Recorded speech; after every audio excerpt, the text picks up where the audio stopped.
मेरे क्लाइंट मेरे ऑफिस में आए, इतने इरिटेट एलआईसी के प्रति, इतने नेगेटिविटी कि कुछ नहीं करना, कोई पॉलिसी नहीं करनी, पॉलिसी बेकार होती है, कोई रिटर्न नहीं आती है। अगर उनसे एलआईसी के बारे में बात करो तो समझ लो को चुपट जाए, कपड़े फाड़ दे, उतनी बुरी स्थिति। टाइम तो देने की बहुत बड़ी बात। उनको हमने धीरे-धीरे डालना शुरू करा सर, कि ठीक है सर आप बैठिए, पानी पिए, ठंडा होइए, नहीं जी एलआईसी एजेंट पे पॉलिसी कर जाते हैं, मैं इंश्योरेंस तो कभी भी नहीं करा सकता। लेकिन मैंने उसी दिन ठान लिया था कि इस बंदे की पॉलिसी जरूर करनी है। मैं जब भी पॉलिसी के बारे में बात करूं वो इतने नेगेटिव है, एलआईसी ऐसी है, एजेंट भाग जाते हैं, चले जाते हैं, मेरी पॉलिसी बंद पड़ी हुई है। मतलब मैं कई बारी उनके घर गया, उन्होंने मुझे 2-4 बॉन्ड दे दिए। सर मैंने उनके बॉन्ड चुपचाप उठा लाया। उठाने के बाद में उनकी पॉलिसी धीरे-धीरे लैप्स जो पॉलिसी चालू कराई। चालू कराने के बाद में उनके जितने भी प्रॉब्लम्स थे धीरे-धीरे खत्म करे। फिर भी मैंने उनको बात करी, सर ये पॉलिसी, बोले पॉलिसी की बात मत करना, मुझे वैसे मदद चाहिए तो तू 10,000 50,000 लाख रुपए मुझसे ले ले, मेरे को देना मत, लेकिन पॉलिसी की बात मत करना। मैं इंश्योरेंस तो करा लूंगा। मतलब इंश्योरेंस से उनको इतना इरिटेशन थी कि समझ लो कि जैसे देखते ही भागना पड़ना, एजेंट को देखते ही भागना। बोल दिया। मैंने कोई बात नहीं सर, कोई दिक्कत नहीं है सर, मैंने भी एक अच्छे गुरु से कहने में ट्रेनिंग ली हुई है। मैंने कहा सर आप मुझे टाइम दीजिए। बोले ठीक है जितेंद्र भाई आ जाओ, लेकिन इंश्योरेंस की बात नहीं करनी। मैंने सर अगर मैं इंश्योरेंस की बात करूं तो मेरे जो चाय का कप है ना वो भी आप छीन लेना बेशक। कोई बात नहीं सर। उन्होंने मुझे बुलाया। सर मैं अपने गुरु ने मुझसे कहा है कि जितेंद्र भाई किसी के जाओ तो खाली हाथ मत जाओ, कुछ भी लेके जरूर जाओ। सर मैंने है ना, ये मेरा ब्रह्मास्त्र है, ये मैंने एक फाइल फोल्डर बनाया हुआ है, मैंने उसका सारा डाटा तैयार करा, जितनी भी उनकी पॉलिसी है, किसमें कब मैच्योरिटी आनी है, सारी पॉलिसी चालू करी। चालू करने के बाद में अपन लोग, मैं उनके पास गया, मीटिंग करी। मीटिंग करने के बाद में उनको दे दिया। सर कुछ नहीं कहा मैंने इसके अंदर। मैं क्या काम करता हूं सर, इसमें प्रेजेंटेशन डाल के जरूर लेके जाता हूं। ये प्रेजेंटेशन थी। प्रेजेंटेशन देखने के बाद में बोले ये इंश्योरेंस की है। मतलब सर ये इंश्योरेंस की बात नहीं है। अगर आप कहते हो प्रॉपर्टी, आप कहते हो ना सर मैंने इतनी प्रॉपर्टी बनाई है, मैंने इतनी प्रॉपर्टी बनाई है, मैंने इतनी प्रॉपर्टी बनाई है, यही एक प्रॉपर्टी कंसेप्ट है। अगर आप कहते हो तो बात करें। बोले इंश्योरेंस वर्ड नहीं आना चाहिए। मतलब जी बिल्कुल इंश्योरेंस वर्ड नहीं आएगा। सर कोई बात नहीं। चाय पी। चाय पीने के बाद में मतलब सर आपने 2 करोड़ 5 करोड़ रुपए के फ्लैट लिए हुए हैं, उसमें आपको क्या लगता है कि फायदा ही फायदा हुआ है? बोले नहीं नुकसान हुआ है, अभी मुझे किसी ने चूना लगा दिया, 3 करोड़ का नुकसान कर दिया। मैंने ठीक है। मतलब सर एक चीज बताओ, अगर कहीं आप इतने बड़े बड़े प्लॉट लेते हो, अगर एक छोटा सा प्लॉट मेरे कहने से मैं कहीं दिला देता हूं आपको, और वो भी आपको टोटली का टोटली इंस्टॉलमेंट में दिलाऊं, उसमें भी कोई इंटरेस्ट ना लूं, तो कैसा रहेगा? बोले चलो ठीक है बताओ। सर मैं उन्हीं के जुबानी से, मैंने सर एक चीज बताइए, मैं 50 लाख रुपए का एक प्रॉपर्टी देता हूं, अगर 15 साल के लिए उसको फाइनेंस कराओगे तो आपकी इंस्टॉलमेंट कितनी बढ़ेगी? पार्टी अपने आप कहती है 51-52 हजार रुपए पर मंथ बनेगी। मतलब ठीक है सर, 15 साल में कितना पैसा चला जाएगा?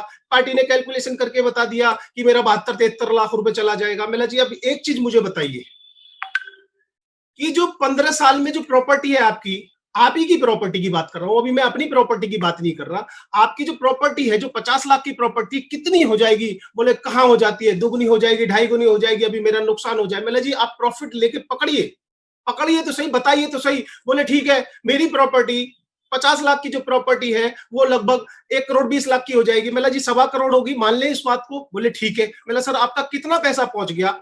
बोले मेरा 72 लाख रुपए पहुंच गया। मैंने कहा मैंने ठीक है जी, 50,000 रुपए महीना दे रहे हो ना आप 50,000 रुपए महीना दे रहे हो, 6 लाख रुपए साल का दे रहे हो, 15 साल के अंदर आपने 72 लाख रुपए जमा कर दिए। 72 लाख रुपए की प्रॉपर्टी में आपका पैसा पहुंच गया। अब आपके 1.25 करोड़ रुपए की प्रॉपर्टी होगी। अब आज की डेट में अगर 1.25 करोड़ रुपए की को आप रेंटल इनकम दोगे तो कितना रेंट मिलेगा? पार्टी कहने लगी ठीक है, रेंटल 20 से 22 हजार रुपए मिलेगा। रोहिणी में आज की डेट में अगर मैं सर 1.25 करोड़ की बात करता हूं तो वो पार्टी बिल्कुल जेन्युइन, क्योंकि मैंने कुछ नहीं बोला, मैंने पार्टी के हाथ से बोला था। मैंने ठीक है सर, मैंने 50,000 रुपए रेंट नहीं आएगा ना महीने का? बोला नहीं, मतलब ही नहीं उठता भाई साहब, इतना रेंट आ जाए तो मैं तो ये कर लूं, मैं तो वो कर लूं। ठीक है जी, 20 से 22 हजार। मैंने ठीक है एग्री। बोला जी एक बात बताइए, ये रेंट आप कितने दिन के लिए रेंटल पे दोगे? बोला जी आजकल तो भरोसा ही नहीं है, मैं मुश्किल से 1 साल के लिए दूंगा या 2 साल के लिए एग्रीमेंट कराऊंगा। मैंने सर ऐसा भी हो सकता है कि ये प्रॉपर्टी आप अगर दो तो जरूरी नहीं है कि 2 साल के बाद में आप कंटिन्यू दे दो, 3 साल दे दो, 5 साल दे दो, हो सकता है 6 महीने प्रॉपर्टी पड़ी रहे, और फिर जब प्रॉपर्टी आपकी होगी आपको रेंट भी लेना जाना पड़ेगा। बोले ठीक है, फिर आपको इसका मेंटेनेंस भी करना पड़ेगा, इसके खर्चे भी करने पड़ेंगे। कितने खर्चे होंगे आपके हाथ में, कितना पैसा हाथ में आएगा? बोला तुम कहना क्या चाहते हो? मैंने जी सेम चीज मैं आपको दिखाता हूं। 50,000 रुपए मुझे दीजिए, मैं गारंटेड आपको 75 लाख की प्रॉपर्टी एज पर रिकॉर्ड के हिसाब से दूंगा। यही प्रॉपर्टी आप मुझे 50,000 रुपए मंथली मेरे को दीजिए, 12 महीने गुणा में 15, 72 लाख मैं लूंगा। और मैं गारंटेड कहता हूं कि जितनी प्रॉपर्टी की कीमत आपने बताई है उससे ज्यादा मैं आपको दूंगा। दूसरा, 15 साल के बाद में गारंटेड प्रॉपर्टी की कीमत, ये सर इसमें बाकायदा डाटा आता है कि अगर 15 साल के बाद में आप मकान बेचना चाहते हो, मेरी वर्चुअल प्रॉपर्टी बेचना चाहते हो, तो इसके अंदर 1,40,00,000 रुपए की आपकी या तो डेथ हो जाती है या आप इसको सरेंडर करते तो 10% आपको मिल जाता है। दूसरा, 50,000 रुपए सर मंथली आपको LIC इमीडिएट देना शुरू कर देगी, टैक्स फ्री जिंदगी भर के लिए। और इतना भी नहीं, प्रॉपर्टी की कीमत आपकी बढ़नी शुरू हो जाएगी, बढ़नी शुरू हो जाएगी। फॉर एग्जाम्पल, आपने 15 साल तक मुझे दिया और 15 साल तक मैंने आपको दे दिया, आपने इधर टैक्स बचा लिया, इधर टैक्स फ्री मेरे से ले ली।